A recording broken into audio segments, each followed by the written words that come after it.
வணக்கங்க. நான் டிவேஷி கிளாஸ் டியூஷன்லேருந்து பேசுகிறேன். ஸோ இன்று தமிழில் நம்ம உயிரெழுத்துக்கள் ஒன்று ஒன்று பார்த்துக்கணும்ல.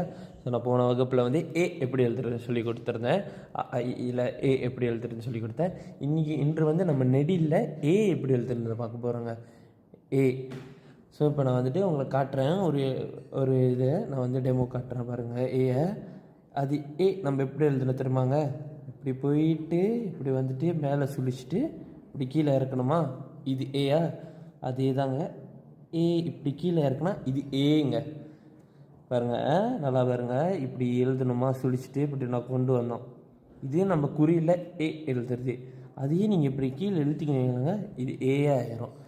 இதே தாங்க நீங்கள் இப்போ கற்றுக்க வேண்டியது. பாருங்கள், ஏ நீங்கள் இப்படி சுழிச்சு கொண்டு வந்துட்டு இப்படி கொண்டு வந்தோமா, இப்படி கொண்டு வந்துட்டு ஏ. ஸோ அதே தாங்க நீங்கள் நான் உங்களுக்கு சொன்ன மாதிரியே தான்.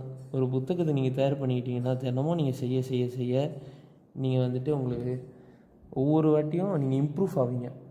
ஸோ நீங்கள் பார்க்குற நேரத்தில் புத்தகத்தை தயார் பண்ணிட்டு நீங்கள் செஞ்சீங்கன்னா உங்களுக்கு ரொம்ப சுலபமாக இருக்குங்க. பாருங்கள், ஏ ஏ சொல்லிக்கிட்டே எழுதிக்கோங்க. அப்போ தான் உங்களுக்கு மனப்பாடமாகும். ஏ யா பாருங்க, இவ்வளோதாங்க, சுலபம் தாங்க ஏ கற்றுக்க வேண்டியது. பாருங்கள், இப்படி எழுத்துமா இப்படி இறக்கணுமா ஏ, அவ்வளோதான். வேறு என்ன கடினமானது. பாருங்கள், நான் திருப்பி காட்டுறேன். திருப்பி இன்னொரு முறை காட்டுறேன் பாருங்கள். ஏ, இவ்வளோதாங்க.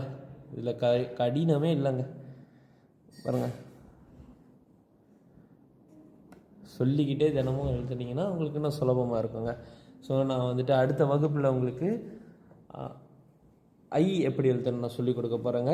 ஸோ நீங்கள் வந்துட்டு ஒவ்வொரு கிளாஸும் நீங்கள் வந்துட்டு ஒவ்வொரு வகுப்பும் நான் போடுறத நீங்கள் வந்து பார்த்துட்டு லைக் பண்ணிட்டு ஷேர் பண்ணுங்கள். மற்றவங்களுக்கும் நீங்கள் வந்து காட்டுங்க, இந்தமாரி சுலபந்தான் அப்படின்னு சொல்லிட்டு. மற்றபடி எதுவும் இல்லைங்க.